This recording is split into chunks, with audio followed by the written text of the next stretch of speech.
Dallas Cowboys, 4-2. Are you happy with what you've been seeing this season? I mean, that's a broad question. Generally speaking, yeah, I'm happy. 4-2, I'm not going to ever be mad at 4-2. That's, after 1/3 of the season gone, if you 4-2, it's pretty good, especially when 4 of those games was on the road. I think we did pretty well. Injury-wise, we overcoming a lot. Losing DIGGS hurt this defense a lot. But I like the way they're rallying and doing things to kind of make us better in certain areas, especially during the bye week. Like Rashaan Evans, who was playing for the Eagles, actually. We just signed him, and I think that's going to help us. LVE went down, and everybody looked at that was like it was a detriment, but I think Rashaan Evans coming in is actually an upgrade.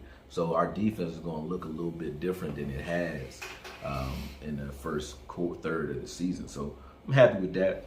Offensively, I mean, I don't get how, and I know it's been the biggest talk, like, it's cool when they do it, it's a problem when we do it, sort of to speak, you know what I mean, with Micah Parsons saying what he said about the media, but there's some truth to it because the Eagles' offense has been struggling just as much as the Cowboys' offense has been struggling all season, and you wouldn't think it, they don't really talk about the struggles of the Eagles and of Hurts, but they talk about Dak and the fact that they had struggles in the red zone. I don't think that there's that much struggle there, though, to be honest with you. I think when you look at the context of each one of those games, you watch players dropping touchdowns, you watch players not running certain routes correctly and resulting in missed throws for touchdowns that would have clearly been touchdowns. I think it's less of a red zone play calling problem and more of an execution problem from the Cowboys. So once they clean that up and start executing they can do everything the same way they've been doing it. They don't need to change a lot, but they'll get a lot more points out of those opportunities and those trips in the red zone, and this team will look altogether different.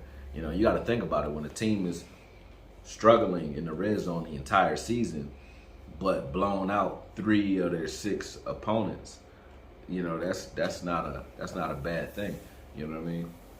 And I'm talking about blowing them out to a point where they didn't have to play in the fourth quarter at all. So, that says something about the team that we have here. And that also speaks to why certain things may not look as crisp as well. Because if you blowing guys out, how eager are you to get to the red zone and score? You know what I mean? The game is over. You playing the clock, not the points, not the scoreboard. You know what I mean? So in those 3 games, of course, we weren't trying to be as efficient in the red zone after the fact because we didn't need to be. We didn't need to get up and down the field anymore. So I think that was part of the problem too.